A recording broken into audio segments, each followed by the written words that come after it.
Bonjour à toutes et à tous. Moi, je suis le docteur Bonnet Ben-Simon. Je suis l'assistante spécialiste au sein du Cénopole à Saint-Louis. Et je vais vous présenter aujourd'hui un cas clinique au sujet d'un carcinome neuroendocrine du sein qui a été préparé par ma collègue, le docteur De Castel-Bajac, qui malheureusement n'est pas là aujourd'hui pour le présenter. Tout d'abord, quelques questions avant de rentrer dans le cœur du sujet. Selon vous, quelle était la première définition de l'OMS pour un carcinome neuroendocrine? Est-ce que c'est 100% des cellules qui expriment les marqueurs des neuroendocrines, 50 à 100%, 25 à 50% ou des 10%? Je vous laisse à vos tablettes.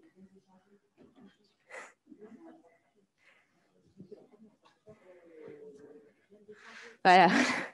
On ne souffle pas. À part Catherine, personne ne sait, donc ce n'est pas la peine. Non, mais première définition de l'OMS. Et donc, ouais, c'est selon la première définition de l'OMS, donc c'était il y a longtemps. Je n'étais pas née. Hop. Après, je baisse et en gros, je fais comme ça et toc. Vas-y. Je refais ça encore. Donc, selon la première définition de l'OMS, ben non, ça ne marche pas.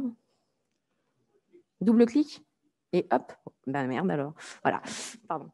Selon la première définition de l'OMS, un carcinome neuroendocrine, c'est une tumeur dont les cellules expriment de 50 à 100%, donc à partir de 50%, les marqueurs des neuroendocrines.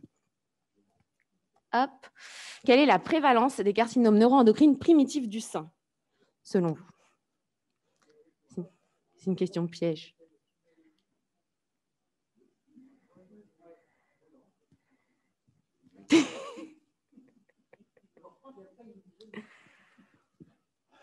Hop, je descends. Donc, je vais passer vite. Est-ce que si je fais... Hop, c'est passé tout seul. Donc, selon les séries et selon les définitions de l'OMS, car en fonction du pourcentage de marqueurs neuroendocrines, la prévalence est de 0,1 à 15%. Après, hier, j'ai lu pas mal d'études et c'est plutôt proche des 0,1% quand même que des 15%. Ce qui explique qu'on n'en a pas vu beaucoup. Hop, je double-clique.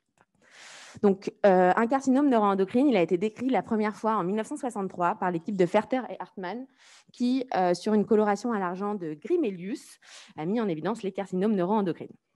En 2003, la World Health Organization classification a décrit les carcinomes neuroendocrines comme étant des cancers dont plus de 50% des cellules expriment les récepteurs neuroendocrines qui sont la synaptophysine et la chromogranine A. En 2012, tout a un petit peu rechangé pour les carcinomes neuroendocrines et ils ont été classés en 3 catégories en fonction de leur degré de différenciation, soit bien différenciés, soit peu différenciés, ceux qui s'apparentent aux carcinomes neuroendocrines du poumon, et les indifférenciés hypercellulaires avec différenciation neuroendocrine en immunohistochimie. Donc, comme je vous l'ai dit tout à l'heure, la prévalence varie entre 0,1 à 15% selon les séries et selon la définition qu'on choisit, et le pronostic est variable selon les séries. Donc, passons maintenant à notre cas clinique. Donc, c'est une charmante Madame G, 78 ans, sans antécédent médico-chirurgical particulier, bonne sœur, qui vit en coloc avec 2 bonnes sœurs et qui a un suivi mammaire régulier. Sur sa mammo-échographie de 2018, elle a été classée ACR2 bilatérale et en novembre 2019, elle commence à remarquer qu'il y a une masse qui apparaît au niveau de son sein gauche, de croissance rapide avec une modification de l'aspect du sein, inflammatoire avec mamelon rétracté. Elle consulte donc assez rapidement à Saint-Louis et cliniquement, donc il y avait une inflammation globale du sein gauche avec un aspect en peau d'orange, une masse de 9 x 9 cm avec rétraction mamelonnaire, une adénopathie axillaire de 2,5 cm de consistance dure non fixée, sans atteinte susclaviculaire ni cervicale et rien de particulier au niveau du sein droit. Sur la mammo-échographie qui a été faite en décembre 2019, donc on voit le cliché d'échographie, une masse de son plus grand axe de 54 mm de l'union des cadrans supérieurs du sein gauche avec des ganglions axillaires. Le tout était classé ACR5. Elle a donc été microbiopsiée. Selon vous, quels sont les marqueurs en immunohistochimie des carcinomes neuroendocrines du sein? Est-ce que c'est le PS100, les récepteurs à œstrogène et récepteurs à progestérone classiques du cancer du sein, la synaptophysine, la chromogranine A ou le TTF1? Je vous laisse répondre.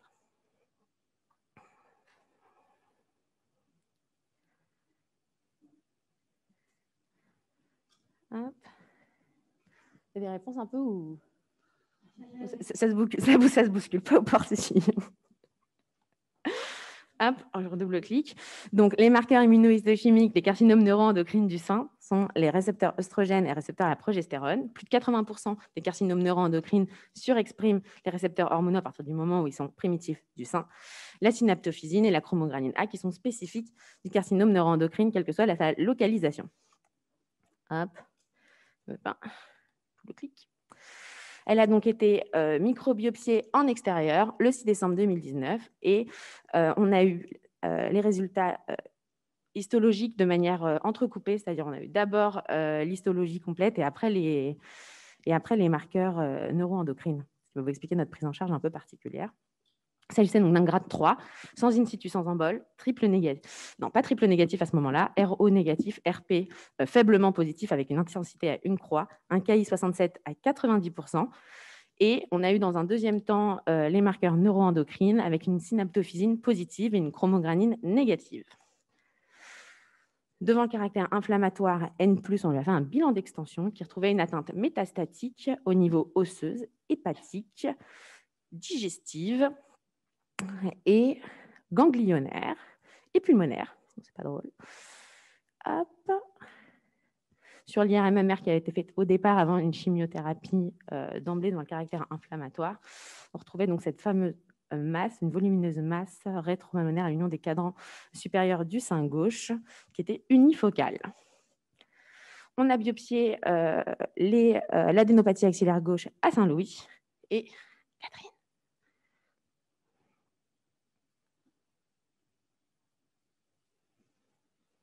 Donc, on a conclu à une localisation d'un carcinome infiltrant peu différencié. Alors, la morphologie était neuroendocrine, c'est-à-dire que c'était, je vous montrerai tout à l'heure, la morphologie particulière avec des noyaux hyperchromatiques, un cytoplasme peu visible et une anisonucléose marquée. L'activité mitotique était marquée. Je vous rappelle, c'était un grade 3 sur la biopsie de sein et le ganglion était entièrement occupé par cette prolifération carcinomateuse. Alors, en immunohistochimie, c'était une tumeur triple négative. On a évoqué une origine plutôt non mammaire pour la raison suivante, c'est qu'il n'y avait pas d'expression des marqueurs habituellement observés dans les primitifs mammaires. GATA3 était négatif, CK7 était négatif, c'était positif sur la biopsie de ville, de la biopsie de sein, et la mammaglobine également était négative. Donc, on a cherché d'autres marqueurs pour des carcinomes neuroendocrines d'autres localisations. Pulmonaires, le TTF1 était négatif. Néanmoins, on parle aussi d'expression de TTF1 parfois dans certains primitifs carcinomes neuroendocrines primitifs du sein. Et puis, nous avons également fait le CK20, qui est plutôt d'origine digestive, donc qui montrait un marquage positif membranaire et cytoplasmique en dot. Et bien sûr, il y avait l'expression de deux marqueurs neuroendocrines, donc la synaptophysine et le CD56. Il n'y avait pas d'expression de la chromogranine. Il y a des photos. Avant ? Non. Elles n'ont pas été insérées. Ah non. Bah oui, bah non. C'est pas grave. Donc, en fait, dans la nouvelle classification de l'OMS, 90% de la tumeur doit être de morphologie neuroendocrine et exprimer les marqueurs neuroendocrines. Donc, ça a vraiment changé. Voilà.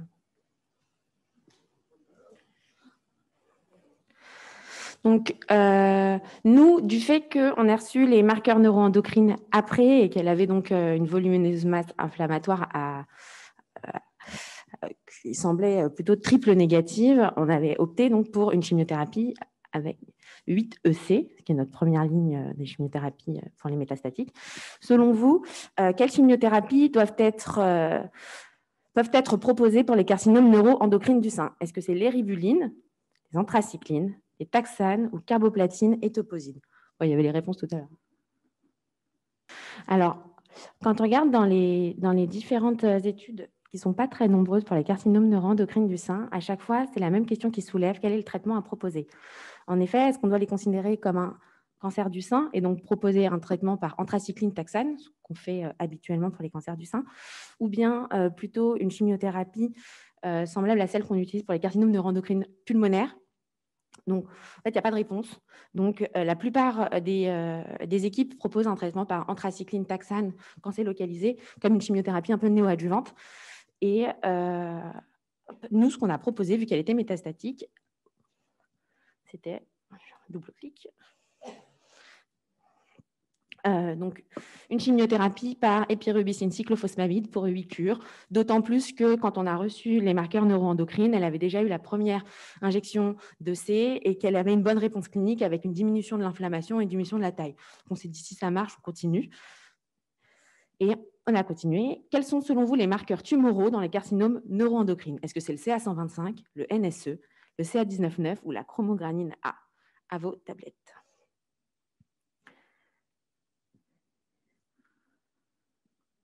Oh, c'est bon, bonne réponse. Hein. Ça commençait pas mal.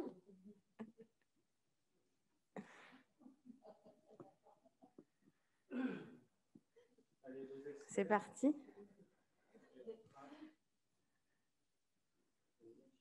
Je passe. Donc, et donc, les marqueurs des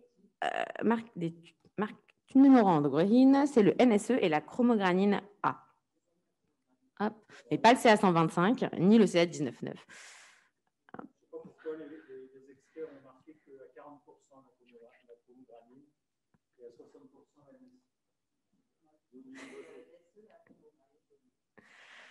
la NSE. Donc, au diagnostic, le NSE était à 21, donc supérieur à la normale, et la chromogranine A à 108. Ça vaudrait le coup peut-être de lui redoser pour voir ce que ça donnait après le traitement. Et c'est à 15,3 et ACE, par contre, normaux. Alors, donc elle a bien répondu cliniquement avec le C. En fin de chimiothérapie, la masse qui était initialement donc inflammatoire de 9 x 9 cm qui prenait tout le sein est passée à 2 cm avec disparition de l'inflammation cutanée. L'adénopathie par contre axillaire était toujours palpable. C'était également le cas sur le TEP avec une excellente réponse au niveau mammaire, mais aussi au niveau des lésions à distance, qu'elles soient ganglionnaires, hépatiques ou osseuses et pulmonaires. Hop. Il me persistait quand même un foyer hypermétabolique de l'angle colique qui a été exploré la semaine dernière. Elle a eu sa colo la semaine dernière, je n'ai pas encore les résultats. Après 8EC, elle a donc eu sa mastectomie gauche qui retrouvait une persistance de 27 x 25 mm, peu différenciée, de grade non évaluable, triple négatif avec un KI à 100% et des TILS inférieurs à 1%. Nombreux emboles néoplasiques, notamment dermiques, et sans maladie de Paget. Les limites étaient un peu juste à 1 mm de la limite postérieure avec des emboles dans les berges. Le curage axillaire retrouvait donc 11 ganglions métastatiques sur 12. Et donc, pour information, la patiente, elle a fait nombreuses poches de lymphocèles qu'on a ponctionnées plusieurs fois. On a envoyé le liquide dans la napate et sur les poches de lymphocèles, il persistait des cellules suspectes. Du coup, on a fait une biopsie cutanée parce qu'elle était toujours rouge, notamment avec la napate qui était pas très rassurante suite à la mastectomie. Et en fait, sur la biopsie cutanée, c'est des granulomes inflammatoires, mais il n'y a pas de cellules suspectes. Donc, on a continué son endoxan méthotrexate en entretien.